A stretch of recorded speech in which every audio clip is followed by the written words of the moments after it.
Now we got all the prescriptions and we have to fill them.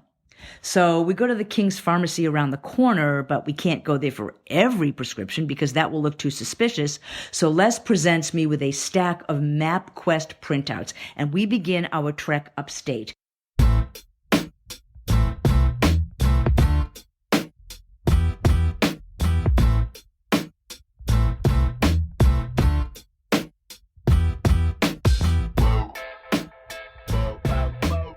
Hey there, and welcome to Grit, True Stories That Matter, a weekly podcast on the art and craft of the personal narrative story. This episode is the first in Season 2. In Season 1, my partner Kurt and I had conversations about stories and storytellers. We also had a few interviews with storytellers, and a few of our episodes included 99-second stories. Kurt is stepping aside from his co-hosting role so he can spend more time developing his story coaching business. He will be missed, but he will be an ongoing contributor to the podcast. So I want to thank Kurt for everything he did to help build this podcast. I really appreciate it. I wish him well in his business. Now, moving forward, things will be a little more consistent. Going to have a conversation each week with one storyteller. They will share a story, and together we will break it down. We will focus on the evolution of the story, how it changed, how it improved, how it became more engaging or more relatable and perhaps more memorable, so that we can help you craft and tell better, more engaging, more relatable, and more memorable stories. True stories, personal stories, and yes, grit stories. So this is our format moving forward. Hopefully we found the sweet spot. For Season 2, I will be talking with and breaking down stories by women. New episodes are released on Fridays, so please subscribe. If you listen on Apple, rate and review this podcast. It will help other people find it. Thank you for that. You can learn more about workshops and events and everything else we're up to by following the link in the show notes. This week, I am talking with Ronna Levy. I first met Ronna last year at a mutual friend story group. Ronna lives up in Brooklyn. She's a teacher, a storyteller, also a solo performance artist. And she has got a unique style that I've really grown to love. So I'm really glad that she's joining us here to tell one of her stories and then have a conversation with me and breaking down that story and how that fits into her story or other artistic endeavors. So here it is, Ronna's story, 7 minutes. And after Ronna's done, stick around because Ronna and I are going to break it down. Let's dive in. It's June 2004, and I'm sitting with Les, and I'm watching this purple chemotherapy concoction drip into his arm. And then at night, when those chemo drugs metabolize, these toxins seep through his skin and they emit this vile odor. And I just want to gag, and I can't sleep, but I stay in the bed next to Les. Les is my boyfriend.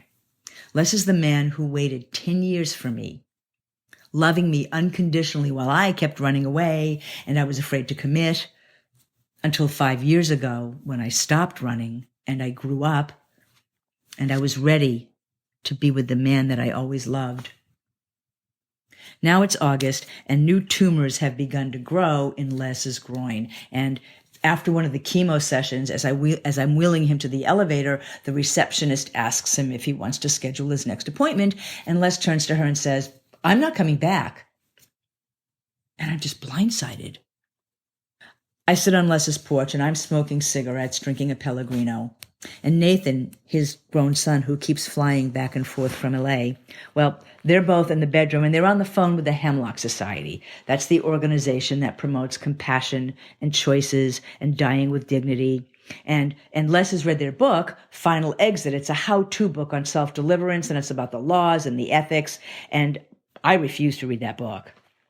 And so Nathan comes out, and he tells me that Les is relieved because now he knows he has control over his life, and he has chosen Wednesday, October 13th. And they're happy. Well, I'm not happy. They have just made his death real. I mean, why did they do this? Maybe the doctors could have found another chemo, or maybe they could remove the tumors, or they could find something to manage it. I mean, why can't they just wait? Now I'm going to have to think of that date every day, and I'm going to have to think of this plan every day, and I don't like this, and I'm scared. Why? You know, when Les dies, we're going to have to call 911. And the EMTs are going to come, and they're going to try to resuscitate him, or they're going to ask for a DNR, and then they'll investigate because this is a felony, and we are accomplices, and we'll get arrested, and we'll go to prison, and what's my family going to think, and my friends, and I'll lose my job, and why? If we just get home hospice, the hospice nurse can come, she can pronounce the death. I have to start teaching in September. And Les says we have to start preparing now. So he needs prescriptions for all the pills. So I take him to all of his doctors, and I drive to his primary care physician in Midtown Manhattan.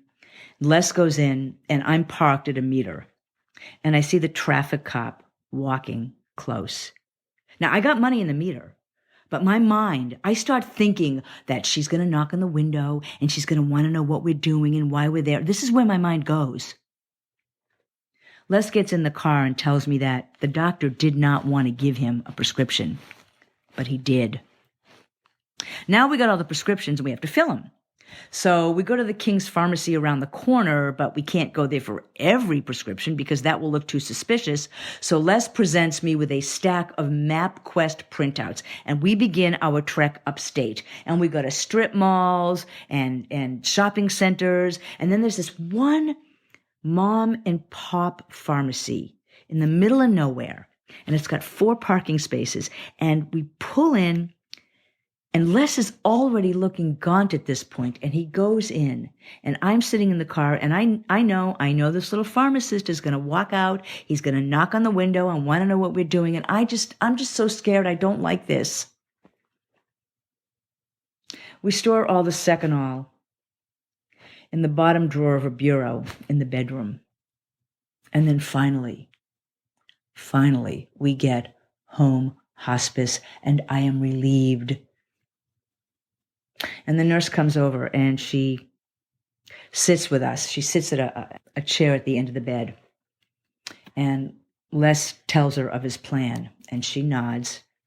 And then he asks for something to keep him calm until October 13th, and she prescribes Ativan and morphine.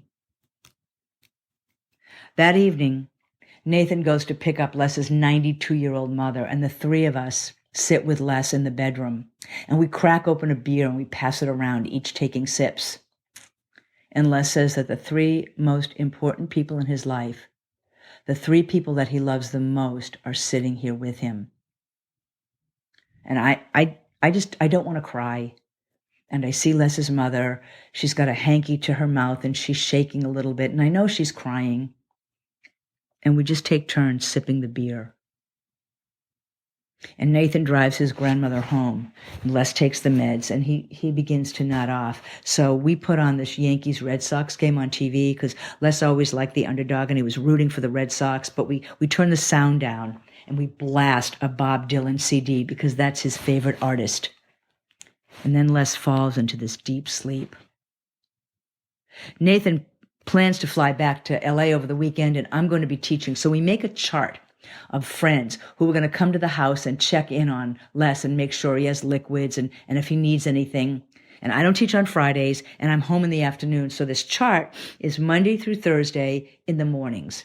And we're going to fill in the names as soon as we check with everybody, but we thumbtack this temporary chart over the nightstand to the right of the bed.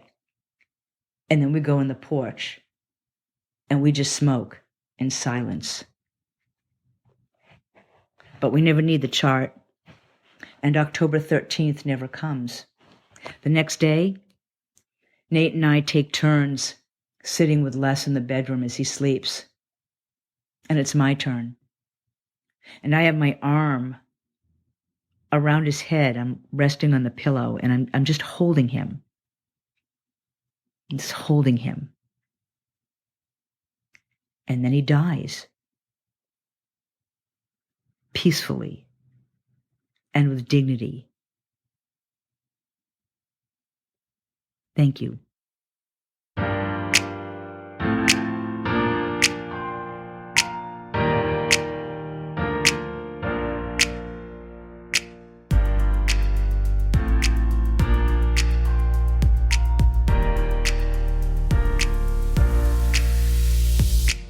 question number one, Ronna, how did you get sort of formally into story stuff? So I had a solo show and I did it in fringe festivals. There was a period of time everybody was, at least here, was doing the New York Fringe and a lot of solo shows.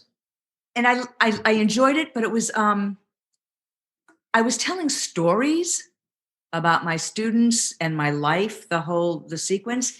And there was the show to me was a lot of like acting and characters. Mm-hmm. And I liked it, but I didn't like it. I was like, I'm just telling a story. Do I have to have all of this blocking Mm-hmm. and the characters? I'm telling a story. And I did the show for a while. And then a few years later, I saw a couple of shows. Actually, Jamie Brickhouse, I saw one of his shows. Yeah. Mm-hmm. And another man that I had met. And they were telling their stories, but they were just telling stories. Right. It wasn't all of this fanfare of a play or acting. They were telling a story. And I said, that's what I just want to tell the story.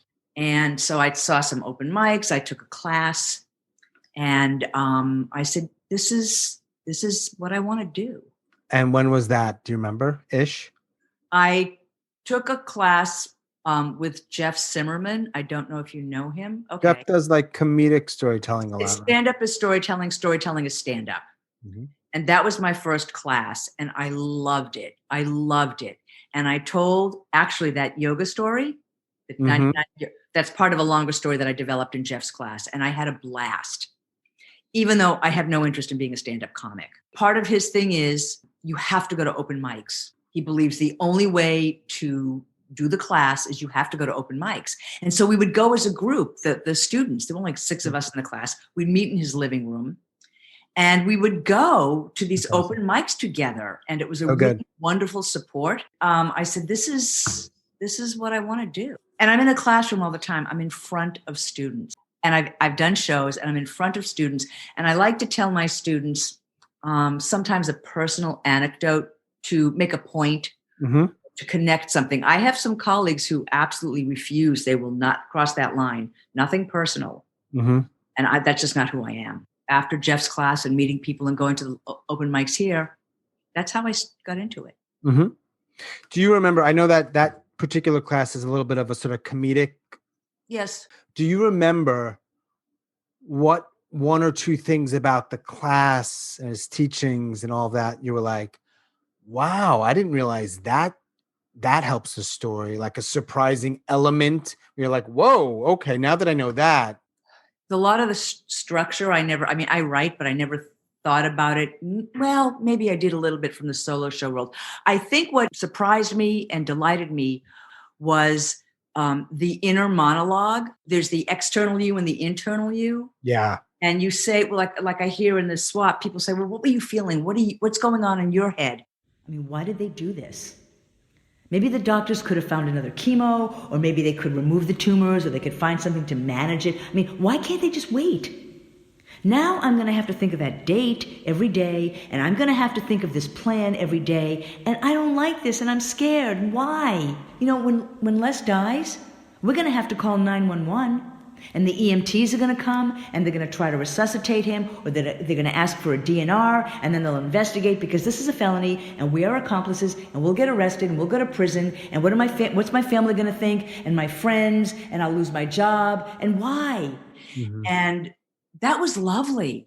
You could say out loud in your story. In the story. Thinking. Yeah. And it can work. And that was great. But my mind, I start thinking that she's going to knock on the window and she's going to want to know what we're doing and why we're there. This is where my mind goes. And I'm sitting in the car and I know this little pharmacist is going to walk out. He's going to knock on the window and want to know what we're doing. And I'm just so scared. I don't like this. I think that is one of maybe a small, like a handful of things that's most, I don't know if the word's like misunderstood or not utilized as much as I think it could be from maybe people who are newer to it. Is that it's a great example. Like the inner voice or the inner monologue is one for sure. Yep. All right. So let's say you have an idea for a story, right? Maybe there's a show coming up or whatever your reasons are.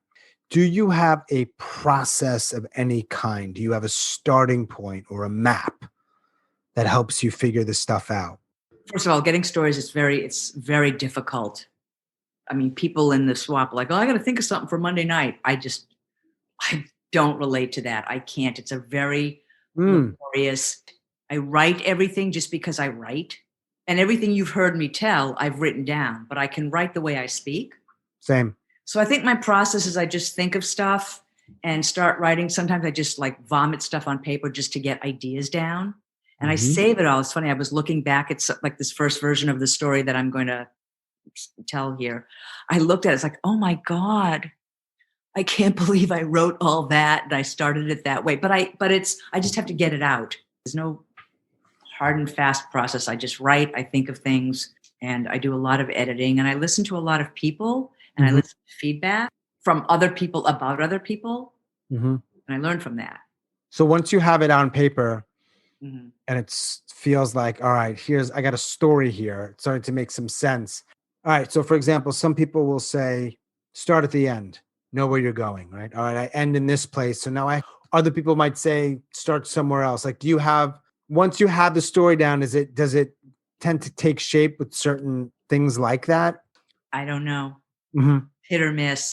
I used to, and I still do, maybe in the drafting process, put a lot of unnecessary information to get where I'm going. The only thing is I like to start, and I've learned this, you have to start in the middle, to start it closer to the end. I don't know where my end is though. Sometimes Right.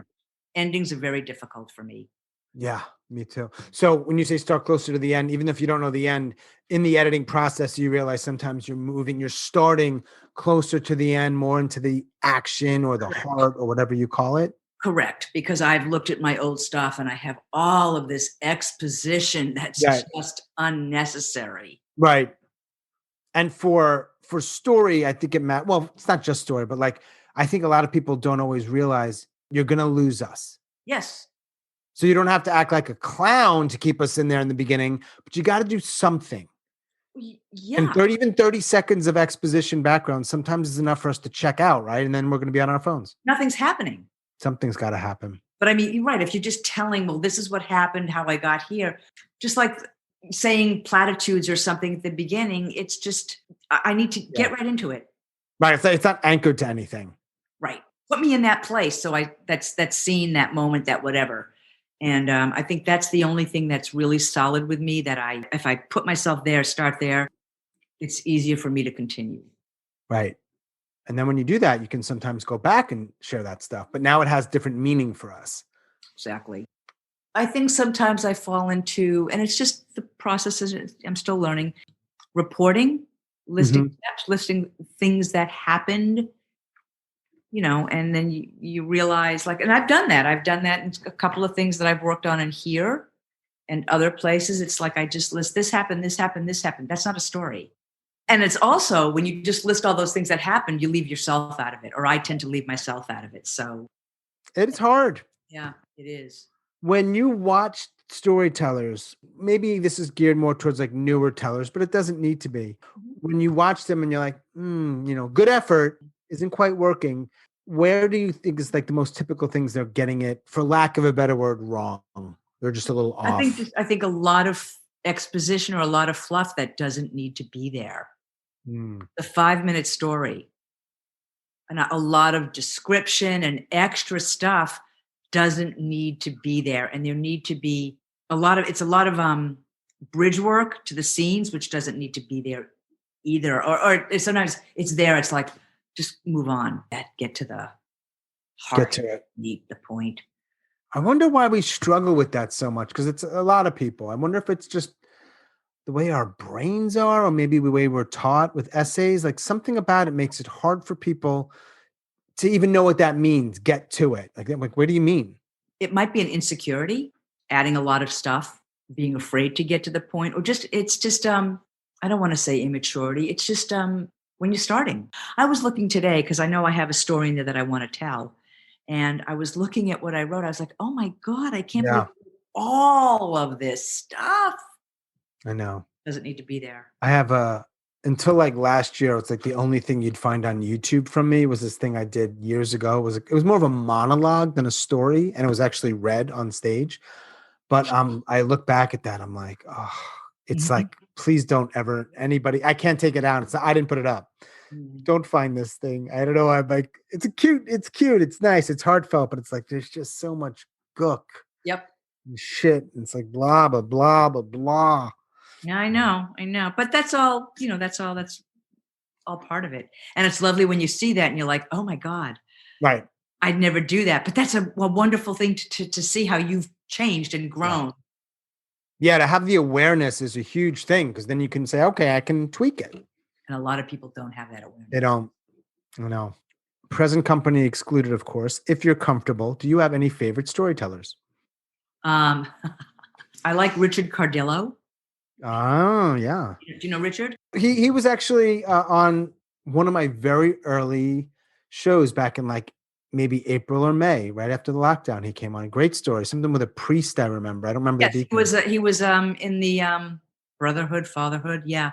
details. With Brother Mark. He was Brother Mark. He has a lot of stories about that. I'm trying to think you're I mean I do like Adam Wade. Why do you like Adam or Richard? Why do they come to mind?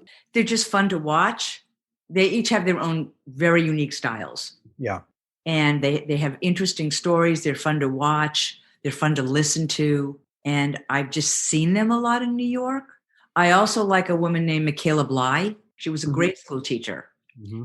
And she has a lot of stories about teaching. And while I was doing my solo show, I started to watch her stuff about teaching. Mm-hmm. And I was looking, she's just telling the story. There's not all this acting and sets and things. And I was like, yeah, I got the teach. That's what I want to do. I like her stuff. This story, what made you want to put this story together? Because it was actually a story that you had written, and it wasn't that, hey, it said, hey, Ronna, write a story for the podcast. You had this story before that. So do you remember what it was that you wanted to do with this information, put it in a story form? Do you know why? Yeah, because it was just such an unusual experience. It was almost surreal, just what I did. The whole situation was just, yeah, it was just very surreal. And I don't want to, I hate that I wanted to share it. I just wanted to tell it. I maybe get it off my chest. Mm-hmm. And it was very intimate. A lot of people wouldn't share that. So kind of one of the points I'm thinking about, like some people would never want to share that. Is that what storytellers do? Maybe is there a little bit more open to that? I don't know. Maybe not. I mean, it happened so long ago, that 15 years ago. So it has taken me, before I thought about storytelling, I thought about this, but did I think about being public with it? Not really. I don't have a problem being public with it. I think it's an important story. I think wanted to chronicle it. I never forgot it in my head. But I never put it on paper. I have very vivid details and memories, but I put all of this extra stuff to get to the story.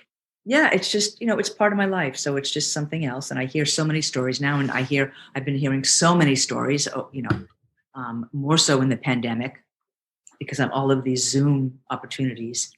And I think this just belongs. Do you think the story's done? Like when you're done with the story, is it ever totally done? Or because some people like, I'm done, right? You can be done if you don't want to go back to it. Mm-hmm. But I think you can go back to it. I think it would have been a different story 10 years ago when I was 10 years younger. I think if you want to, you can go back to a story. I would imagine many stories change. You're older, time. Just even a little something could change. Yeah. If somebody's totally new to storytelling and they're hearing this, like I want to try. Any tips? There was many storytelling events so you can hear. And I would say take a class. I really would. But I really would, not only just to meet people, which is wonderful, but it is a craft. Yeah. It is an art to get the feedback and to hear others, I think is important. And I think as opposed to being in a big open mic type setting, I think an intimate setting in a classroom or like the swap shop or something, I think I think that's really valuable. And if you have the money and the time and you want, take a class. Even if you've been doing it a long time, you still learn. Mm-hmm. Go, see, hear, maybe work with someone who is new. Mm-hmm. If you've been telling for a long time, just keep doing it, keep sharing. And I think helping newcomers. What's one big difference between the story that we've probably just heard on this podcast and an earlier version? What's one or two really big differences? I know for one thing is the beginning and the end. That I know for sure. When you say that, you mean like where you're starting? Where I started, yes. Yeah. And probably just trimming and making things clearer and allowing myself. It wasn't problematic, but I didn't in the earlier version allow myself to really state what I was really feeling. My fears and what I thought was selfishness, whatever. Again, it wasn't that I felt funny doing it. I just didn't do it. I was like, oh, yes, I could. I can. This is how I felt. It's the writing. I wasn't fearful of anything. Yeah. It was just going, oh, yeah, I need to do that. And you're able to go back 15 years and remember what you were feeling? In this particular instance, yes. Yeah. This one, yeah. This one, yes, because it haunts me for many. There's a couple of things like the story I have about my mother. There's those certain moments in my life that I remember what I felt, going on in my head. Yeah. There's just those certain, for me, those certain moments that I do remember. What I said exactly, I don't. But what was going on inside, absolutely. Right. And I wonder if that's one reason why people tend to share sort of the bigger stories of their past, because just remember them easier. Apparently, maybe they don't remember every little moment as much as they think they do, but they remember what they were feeling. Yep, I do. Cool. Yep. Okay. Good. Thanks, Ronna. And like sort of piggybacking off what you said, Ronna, yes, it's good to give and get feedback regularly if you can. You get better. I am going to be so sad when things are like back to like this. Back to normal. I don't know, but I was thinking about that. It's like, oh God, I can't live without this.